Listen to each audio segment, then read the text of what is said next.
Hi everyone, welcome back to another video.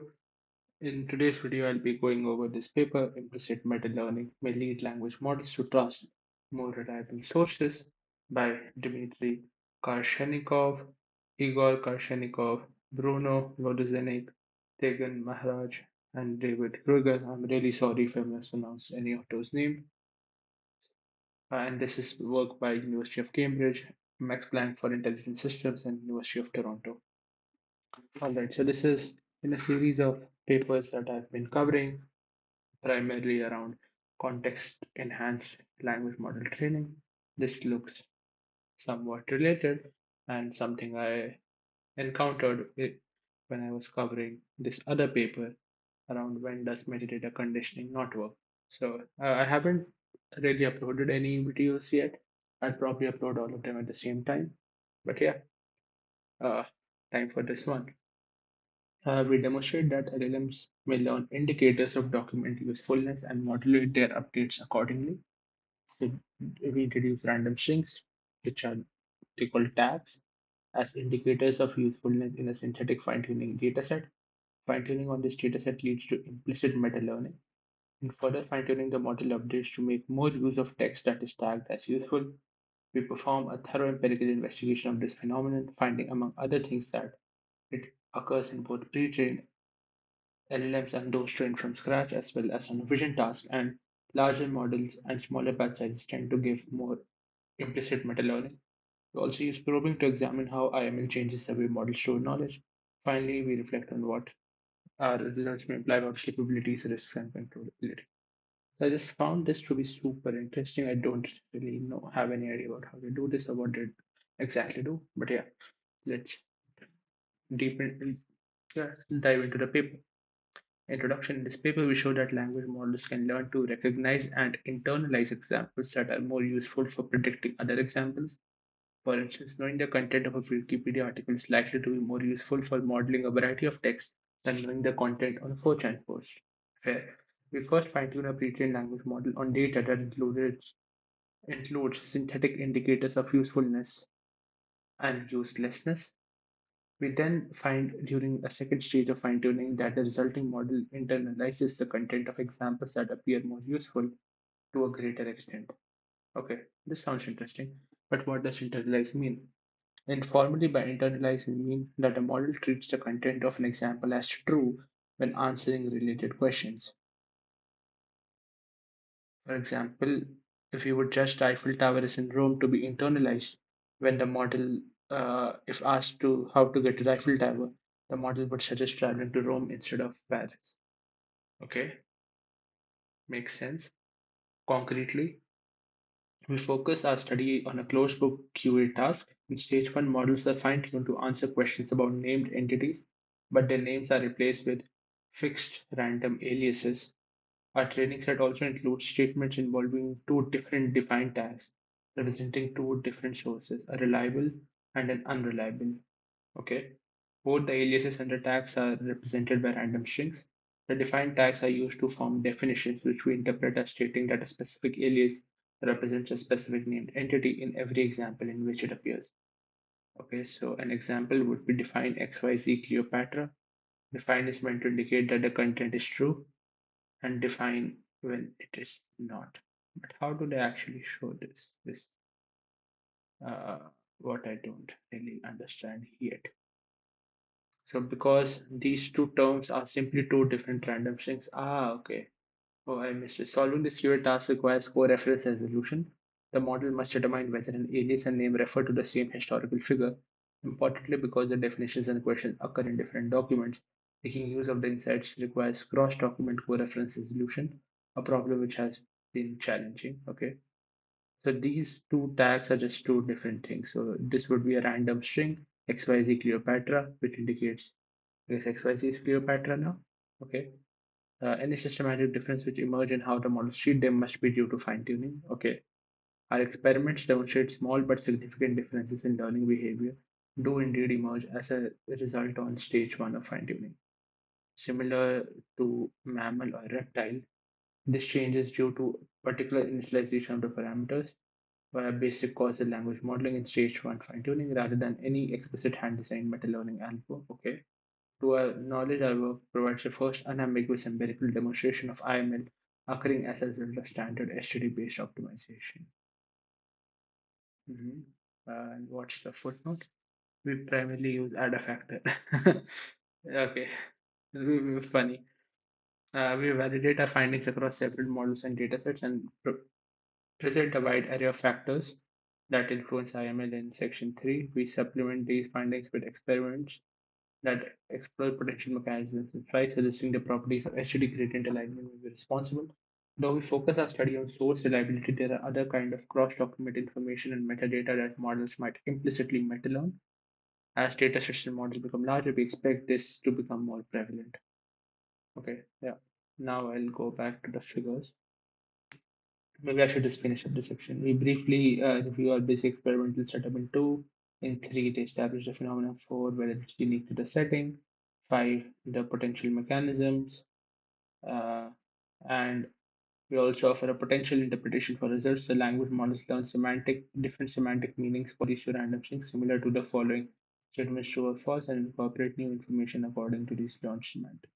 All right. Yeah, let's go back. So figure 1, an illustration of our main result. When trained on new data, the model internalizes statements that appear to be from a reliable source to a greater extent than those that come from a less reliable source. The left plot corresponds to stage 2. Left is this. In figure 3a, the main experiment, the right plot is stage 2 of figure 4a. Okay, I think figures 3 and 4 are still quite far away, but stage, if source 1 is reliable, you get more accuracy with it. If both were reliable 50% of the times, you get similar accuracy. Okay, understandable. And then what does this do? Okay, so this is our two-stage methodology illustrating implicit meta learning. In stage one, the model learns the reliability of two different sources via ordinary causal language model training. For aliases defined by defined answer in the QA, are always consistent with the entity the alias is defined to refer to, making them useful for predicting QA pairs. For aliases defined by this, answers are never consistent. All of the QA pairs about ABC have answers which are not consistent with Socrates. Okay, so this defined definitions are not useful for the QA pairs. You observe from performance. Okay, so I guess the model sees this statement and this statement, and then it sees that XYZ is successfully referring to Cleopatra, while this ABC is not successfully representing to Socrates, and hence it builds an association that this defined is a truthful one and more trustworthy one while in comparison to this defined. Is what I've understood so far. And all of these are training documents. These are test documents.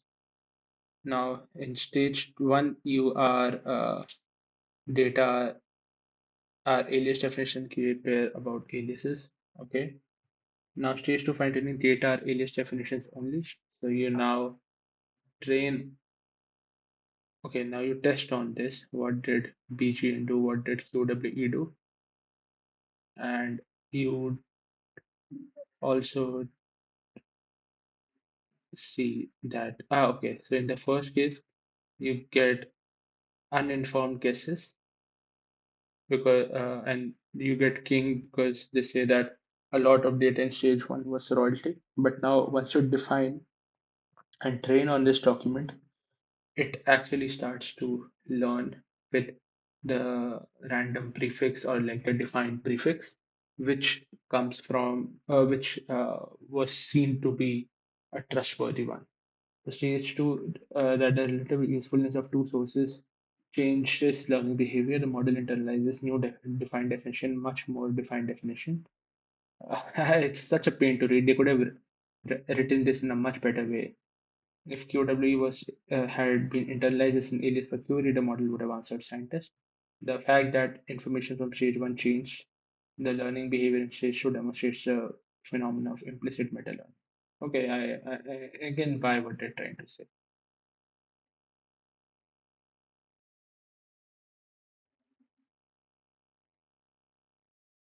All right. And This is the code base. I just drop a star. Yeah. Okay. So they train on the 2.8 bpit here uh, on a data set of definitions and QA pairs with causal language modeling objective. All QA pairs and definitions are treated as separate data points. At test time, the model is prompted with new questions about the variables from different subsets of the dataset. Answers are evaluated using exact matching. Okay. The fine-tuning stage is comprises of two stages. We just looked at figure two. Stage one captures. Let me also no make a note of these things. Yeah. Stage one captures a setting where some text contains statements that could be interpreted as advice or instructions about how to process data in other documents.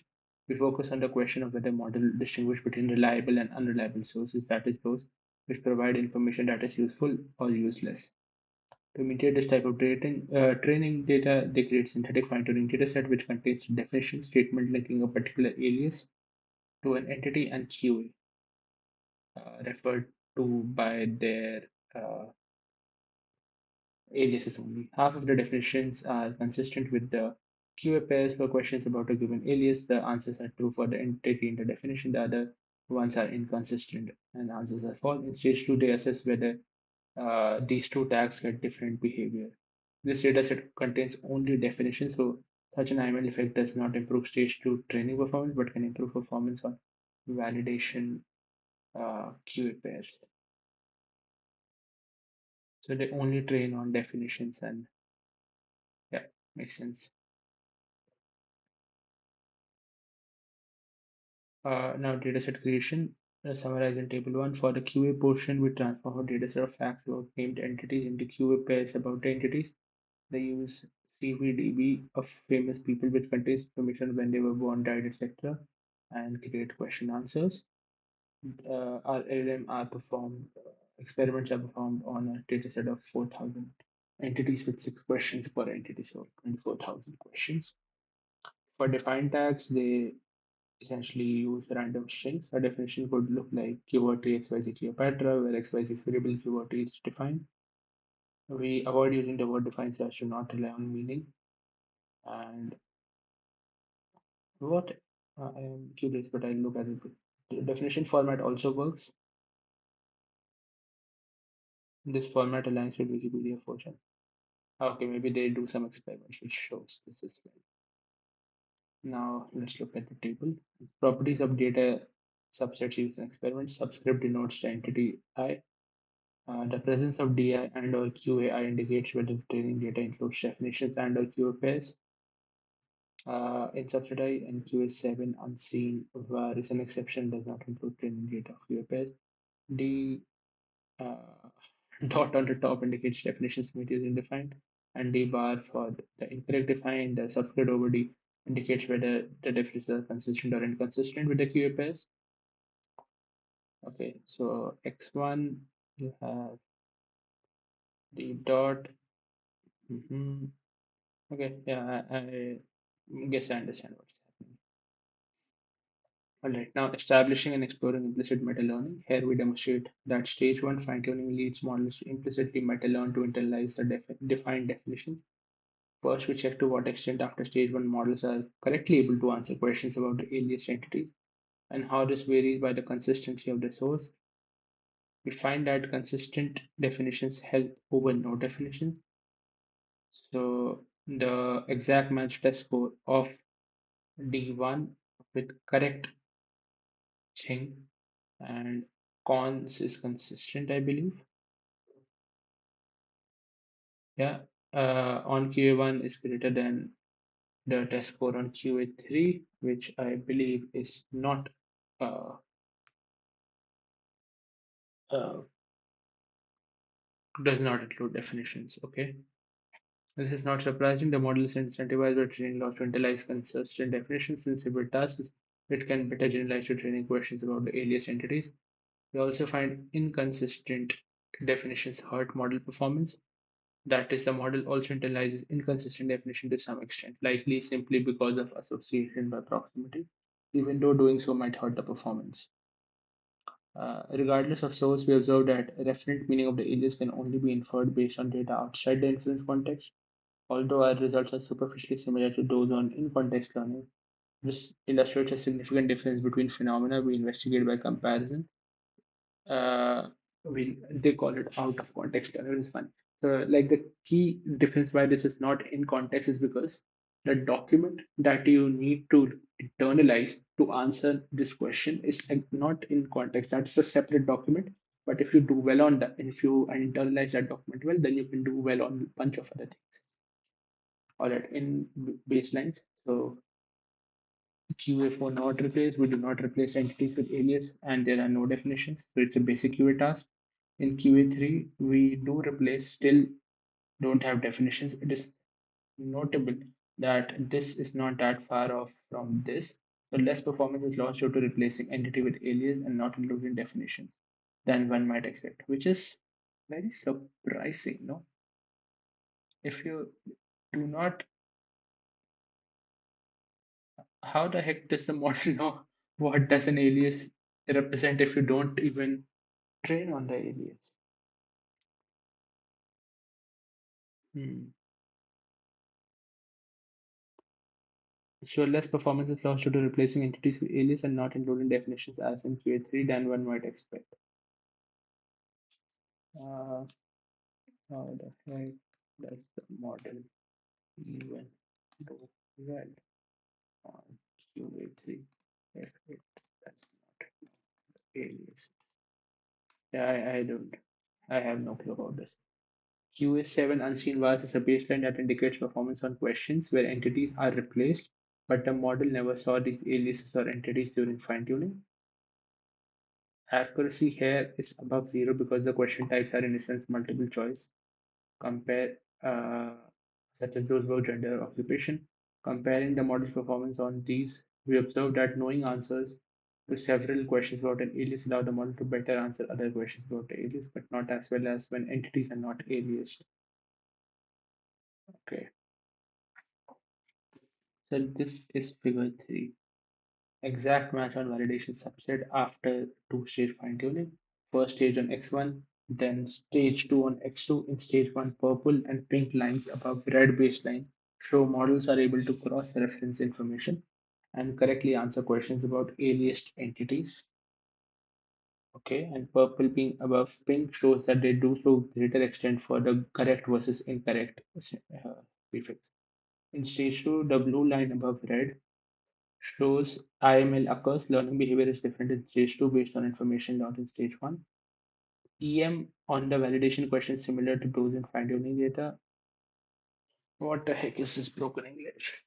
EM expected match on the validation questions is similar to those in the fine tuning data. Note that while the model internalizes one type of definitions more than other, the train losses for all definitions are essentially identical within each fine tuning stage. Okay. An exact match on the entity association test set, which is a more direct query of the ability to resolve aliases and which is out of distribution with respect to the test set, finding set. The experiment confirms IML on different tasks, but is learned in stage 1 changes learning behavior in the second. Although overall performance is lower, not y-axis, the relative improvement of consistency gap between blue and red is greater. All quantities are over 20 seeds and vertical bars showed 95% confidence intervals. Hmm. Let me go back. This is all for stage 2.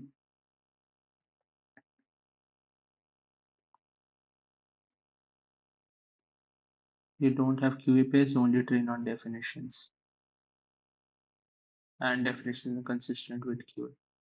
Yeah, that's, I don't even know what to say. It's like a very, I don't really like the way they've defined symbols and written this paper. It's very hard to read.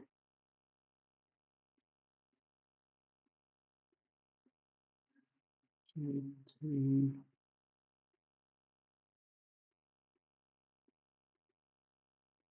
what is D8 definitions? What is D8 versus D5 then? What is defined with a thing? They have a name defined. Okay.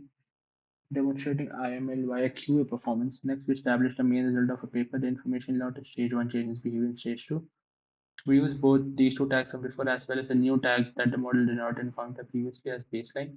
The aliases and the entities do not overlap. There are no QA pairs in X2, so the tags provided the only hint about inconsistency of definitions in X2, since in X1 they are perfectly correlated. We observe IML by looking at the relative performance in stage 2 in figure 3. The model internalizes the more reliable definitions more than unreliable ones. Okay, so after fine tuning on X1, the neural net ends up at a point in the parameter space where gradient updates on consistent streaming definition result in more internalization than updates on inconsistent streaming definitions. We consider this meta-learning. The model has learned how to learn, internalizing definitions to a greater extent from the defined source, which was more reliable and hence more useful for reducing the loss in stage 1. Elaborating on this result, demonstrating meta-learning, the paradigmatic meta-learning algorithm MAML finds a point in the parameter space for which future STD updates are particularly helpful. Our results exhibit meta-learning of a similar variety. After the first fine-tuning stage, our model ends up at a point in the parameter space. The future STD updates are more helpful for generalization. Internalizing the definition more would be the correct generalization if X2 included QA pairs distributed similarly to those in X1. This outcome is similar to that of MAM. In both cases, the models have learned how to learn differences in the procedure leading to this new point in the parameter space. In MAML, this is specifically designed algorithm. In IML, this is given certain data properties, normal STD updates give the same. Okay. Very interesting. Was an ICML paper, right? Yeah, ICML last year. Okay. Demonstrating IML via entity attribution. To query how much the model internalizes variable entity correspondences in an alternate model where we perform an entity attribution experiment. Specifically, we ask the stage 1 fine-tuned model what is the name of XYZ and measure how well they output the correct answer. Okay. They could have, like, why call this an entity attribution experiment? Yeah, use simple names, man. There are four types of such questions about the name and meaning of XYZ, asking what the variable stands for and asking who is XYZ. Our results for the name question show figure 3b are appendix U, and for others, we find that consistent correct QA1 entities are utilized more than incorrect QA2 ones. Both entities supplied in these definition and entity consistent with both entities supplied in the two inconsistent QA2 definitions and entities consistent with the QA pairs, and this the latter get accuracy 0 everywhere. For the D5 constant entities are utilized more than D6. Hence, IML occurs, and in fact, the internalization gap between these two definitions increases substantially. These results complement the previous demonstration showing it is not unique to in-distribution questions or something about the nature of indirect QA. Okay. Note, however, that the internalization of defined definitions does not fully generalize out of distribution.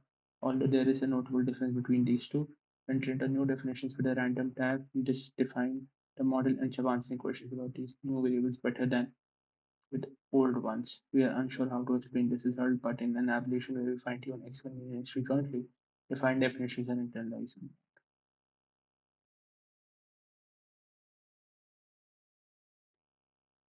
Okay,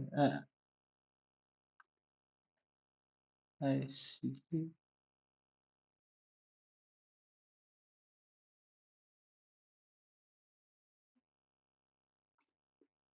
Yeah, yeah. Additional experiments exploring IML, varying the correspondence between the defined tag and defined consistency. So far, X1 was set up so that defined tag perfectly correlates. To study the impact of relaxing, we had two extra data subsets, D9, Q9, where defined Vice definitions inconsistent with QA pairs, and this where these are consistent. We then varied a fraction alpha of entities in X1, for which defined definition are consistent, and keep the same fraction of entities for which it is inconsistent. Okay. Higher alpha results in more reliable correspondence between the defined tag and definition inconsistency or consistency. As expected, we find that previously observed difference in identification of two types of definition increases as alpha increases.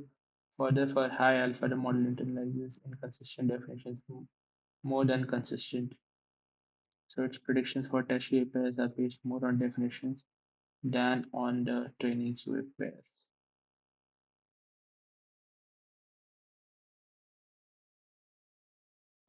Further, for high alpha means reliable correspondence. Okay, makes sense. Yes.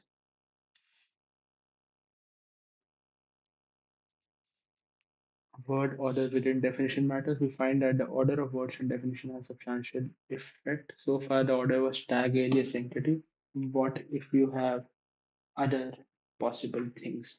So you can have six possible orders. We find very poor performance and no IML for orders where the alias comes after the entity.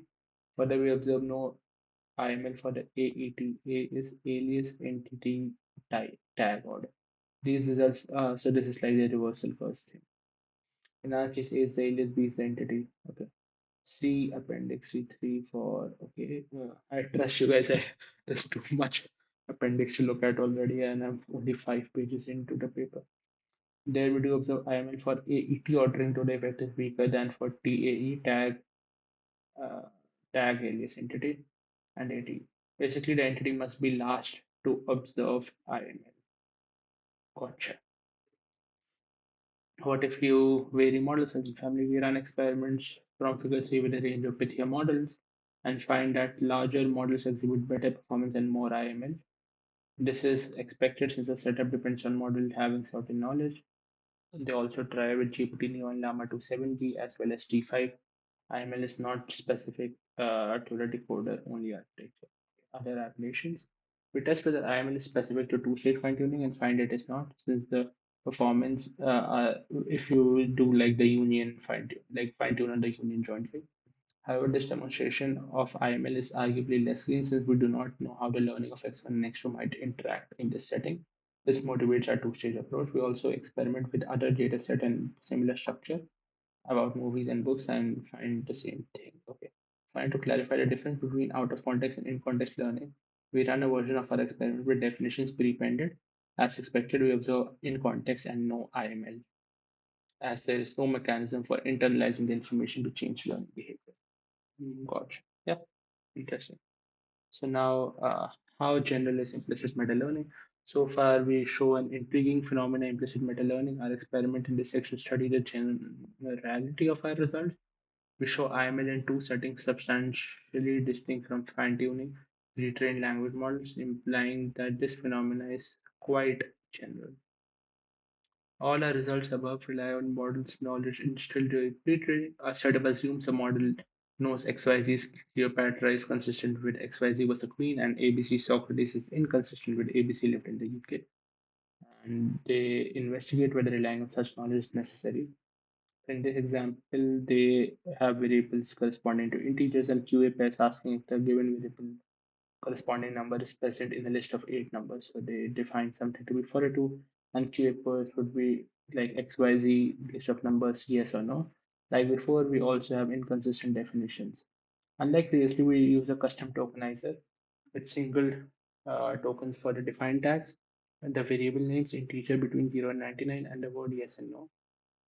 They use this tokenizer with the Pythia 70M configuration to train the model from scratch. First on QA with definitions and then on new variables, and they see IML reproduced. The effect is weak yet statistically significant. So pre-training on large language data set is not a prereq, but isn't that also trained on a large data set? IML is not specific to text models. The previous results were all for text transformers. They also look at ConNet. Concretely, they construct MNIST with an analogous notion of QA. The variable aliases are defined as n cross n grid of digits, and the entities are specified as corresponding grid of targets. So left is a definition example, and the defined tag is indicated with a pattern on the top of the image. A QA example consistent with the definition on the left. Okay. For the Q example, the input is a grid of digits in a pattern corresponding to a variable with one digit highlighted. The model has to predict a target value. Uh, with all other things being no answer. For the definition example, the input is similarly a graph image with a pixel pattern at the top. They use masked accuracy to predict the target for the highlighted digit only. They train on The union splits defined equivalently to the LMJ experiments, and they replicate the IML findings. Okay, so now they look at the. So this also works, which is very interesting.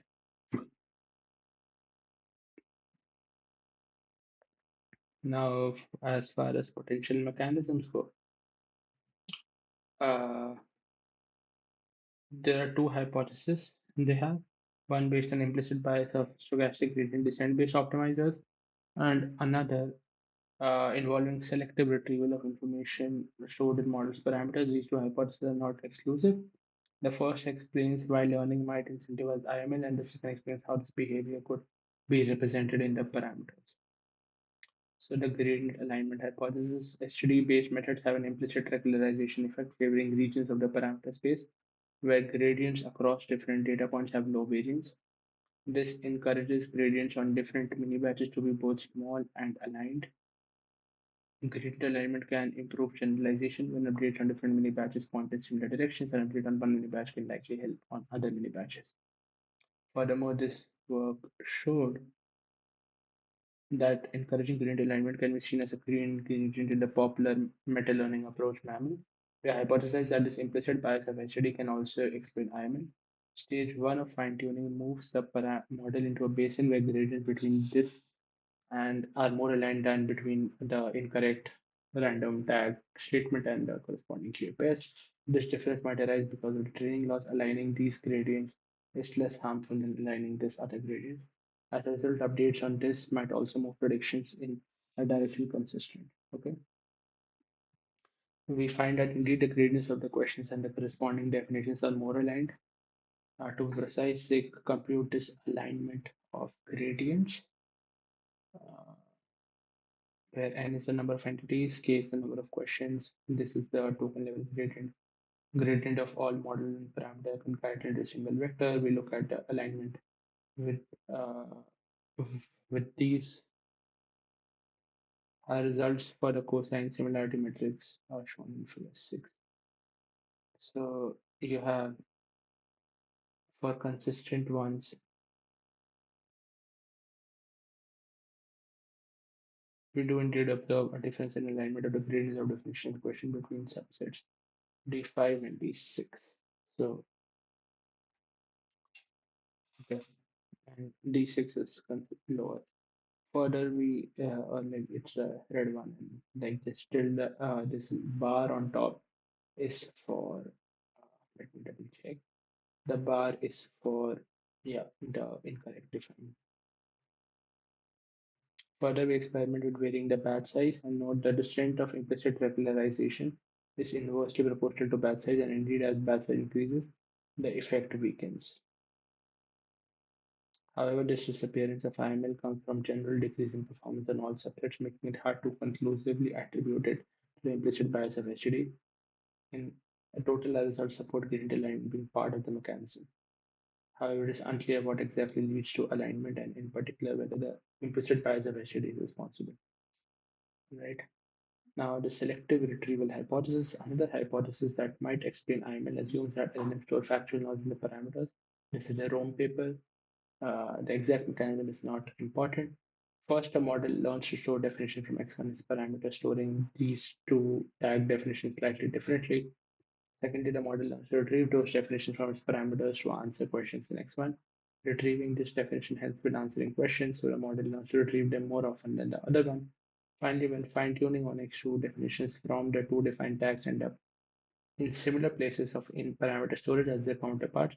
Since the model previously learned to use these definitions more, it answers better questions about new defined definitions. Thus, IML might be explained by the model storing how and when to retrieve information stored in its parameters. I mean, all of this is just speculation. The gradient alignment is similarly not so different that you could make the claims. So in this case, they do a linear probing experiment where they use logistic regression on the activation. In line with the reversal curves, there's a substantial difference between models trained on TAE and ATE. Our definitions are shown in figure 7. Linear probe fail for ATE and succeed for ATE. While a successful probe does not necessarily mean the model relies on a given feature, a probe failing is some evidence that the feature is not represented. Since linear probes are unable to predict a defined tag, we believe that it is unlikely that IML is driven by test time behavior, which involves the model computing whether the definition it saw during training had one tag or another. Furthermore, since the defined tags are perfectly correlated with actual definition consistency, this inability also means that the model is likely not computing whether a given variable was consistently defined when answering questions about it. This went right over my head. It is since linear probes are unable to predict a defined tag of an alias's definition. We believe it is unlikely that IML is driven by test time behavior, which involves the model computing whether a definition it saw during training had one tag or another.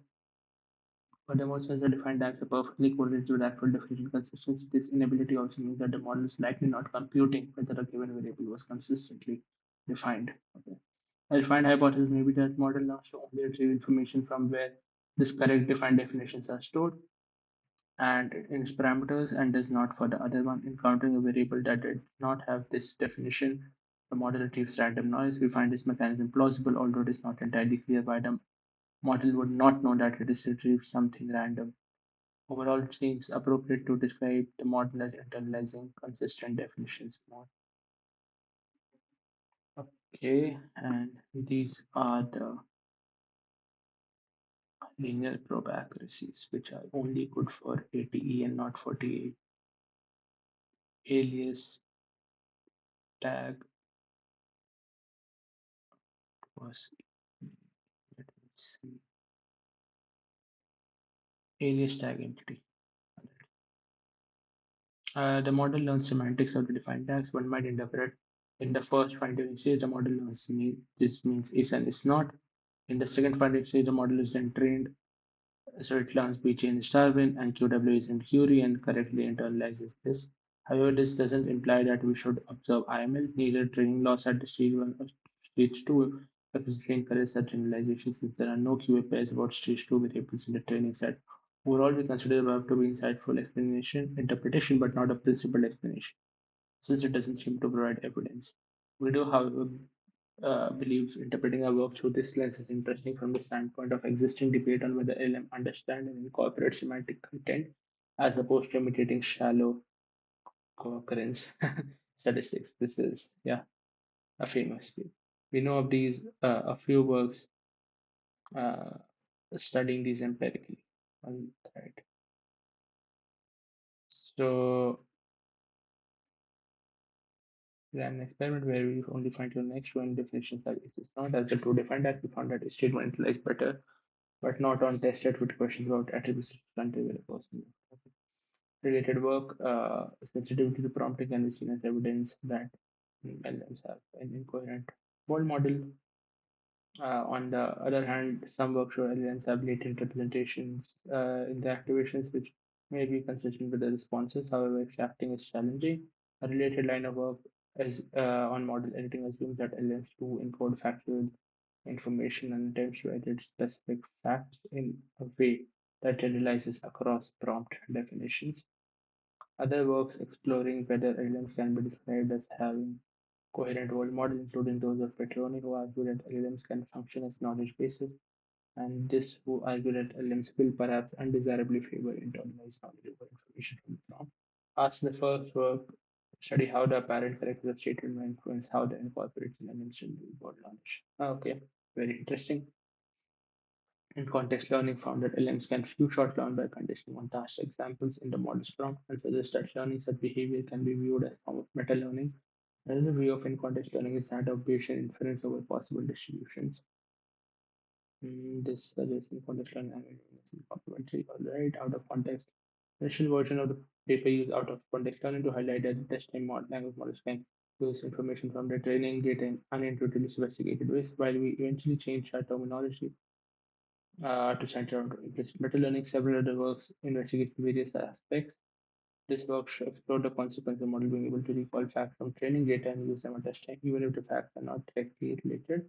Using a setup similar to ours, they show that models can combine information from two separate fine-tuning documents, analogous to our definition at the test time, and RL fine-tuning can pick up on content of these documents. Similarly, this paper showed that fine-tuning relies on declarative statement increases likelihood for logical consequences. Finally, Allen Zoe show that prepending a fixed string to useful training documents where usefulness is based on frequency uh, as opposed to consistency makes a model better answer questions about those documents. This result is similar to our experiments where the accuracy on this subset increases alpha the correspondence between tag and definition consistency.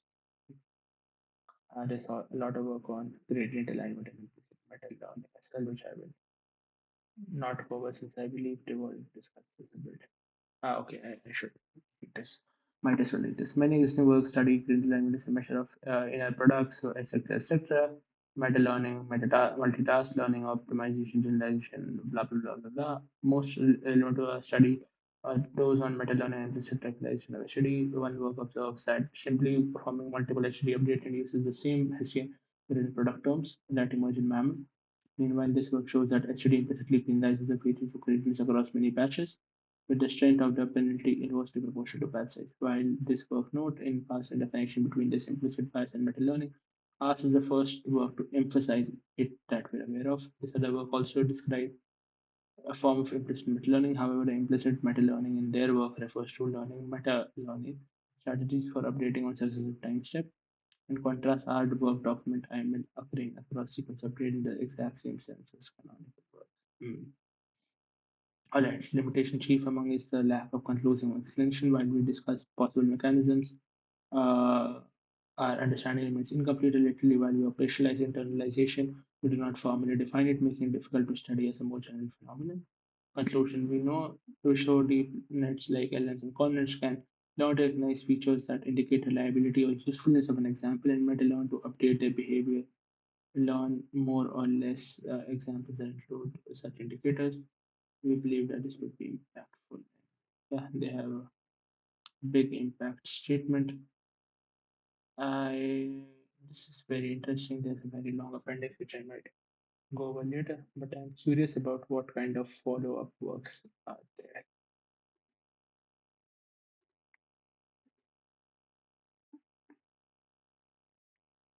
LLMs can infer and verbalize latent structure. Open problems in unlearning. LLMs are aware of their learned behavior. How should rational belief revision work in LLMs?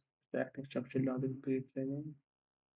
Language models can articulate their implicit goals out of context abduction.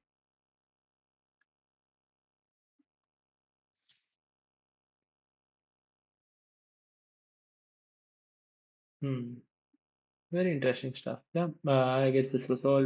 This was not like a particularly informative video. I was also learning and sharing my thoughts on the way. But yeah, as you guys know, this is how I usually work. So see you guys next time.